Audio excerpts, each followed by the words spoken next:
of fascism, the New World Order, will be totalitarian socialist in nature. That's exactly what Hitler's regime was, a marriage of the corporate state with the state of government and the suppression or repression of the people. So, thank you, Carlos, for your pointed questions. I hope I've answered them to your satisfaction and to the satisfaction of anybody else who may have wanted to know about that. While I'm at it, I get a lot of letters from people who want to know, Bill, what about the aliens? What are we going to do about the aliens?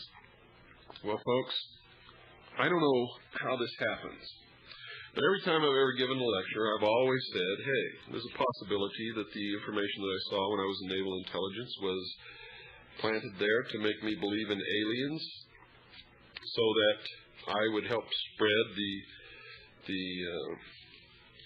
alien threat philosophy so that people would welcome the one world government. I've always said that. Now, in the beginning, I didn't really believe that that was true.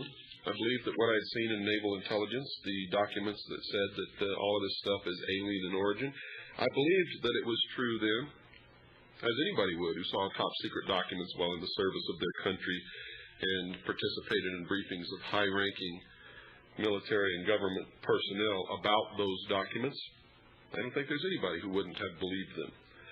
And if I hadn't set out on a search for the truth for over the last 20 years and found out what the truth really was, then I probably would still believe it. But I don't believe it now.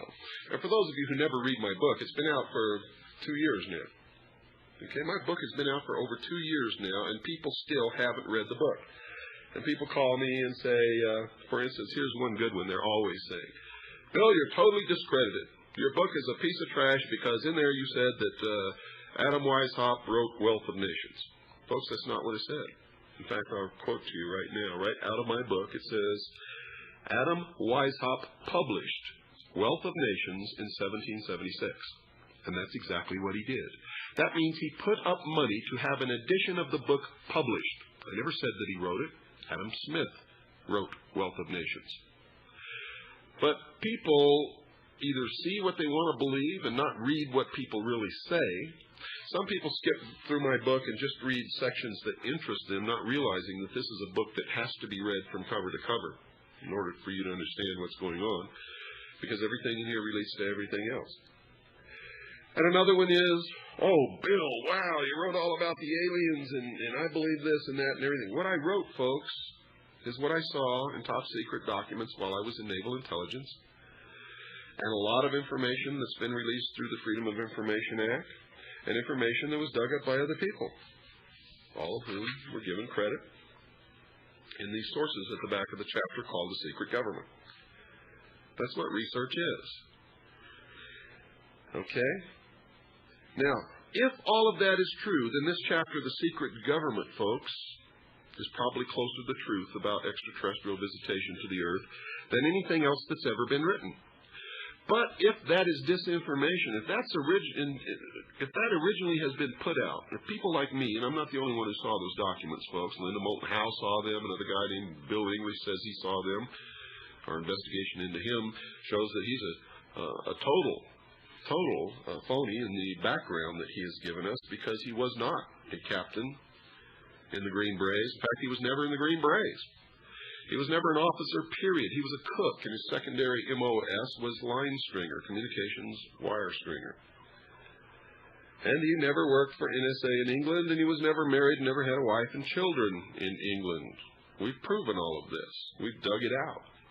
But the information that he says he saw was exactly the same information that I was shown. Linda Moulton Howe was shown the same top-secret documents by a counterintelligence operative of the Air Force Office of Special Investigation at the AFOSI building at Kirtland Air Force Base years ago. So someone wants us to believe in this extraterrestrial threat. Well, I caught on to this after a while. And if you'll read my book, instead of glancing through and reading what you want to read or what you think you agree with, read the whole thing whether you agree with it or not. You need to know what's in this book. At the end of chapter 12, I listed 5 possible conclusions to the information in this chapter. And number 5, I'm going to read to you verbatim right now so that you'll understand where I come from. Number 5, Quote, "There is always the possibility that I was used, that the whole alien scenario is the greatest hoax in history designed to create an alien enemy from outer space in order to expedite the formation of a one-world government. I have found evidence that this could be true. I have included that evidence in the appendix. I advise you to consider this scenario as being probable." Unquote.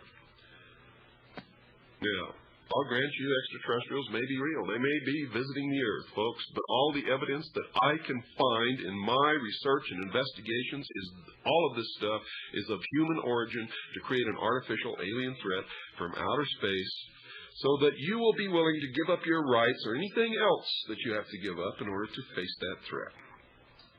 Understand? I sure hope you do. It's important that you understand that. Okay, next letter.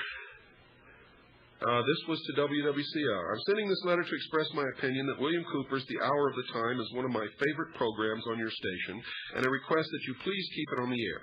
I find Bill Cooper's program to be food for thought. I sincerely hope you ignore any harsh letters from unfair critics who may be affiliated with the Stell Group. Mr. Cooper spoke of them on his November 30th program and how one of them wrote a libelous article about The Hour of the Time in his book, Behold a Pale Horse. It's talking about my reference to Lars Hansen, who was reared in the Stell Group and wrote a lot of lies and libelous things. And we filed suit in federal district court in Atlanta, Georgia against Mr. Lars Hansen, and he disappeared, despite the fact that in his libelous writings and ramblings, he said that he was hoping that we would sue him so that he could get all of this stuff into court. Well, it turns out that we did sue him, and Mr. Hansen is now on the lam trying to duck the service of the papers of the U.S. Marshal's office. So, anyway, that's about how that is. And this writer goes on to, "I haven't ordered the book or joined Kaji yet, but I'm concerned that a mystery school is trying to hound him off the air and take cheap shots at his program. I'm sure you feel the same as I do, but I thought I ought to write and show my concern about the Stell Group and its acts of libel and attempts at censorship.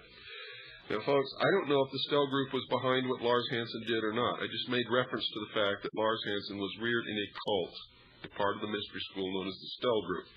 So let's not go blaming the Stell Group if we don't have any proof that they did it. We know Lars Hansen did it. He happened to be a member of the Stell Group for a large portion of his life.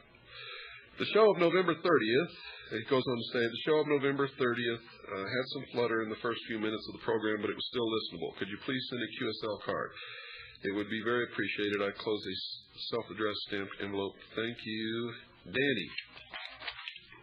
And he's in Tennessee. Danny's in Tennessee. Okay, on to the next letter here, folks. Try to get through as many of these as I can. And thank you all for your help. Dear Bill.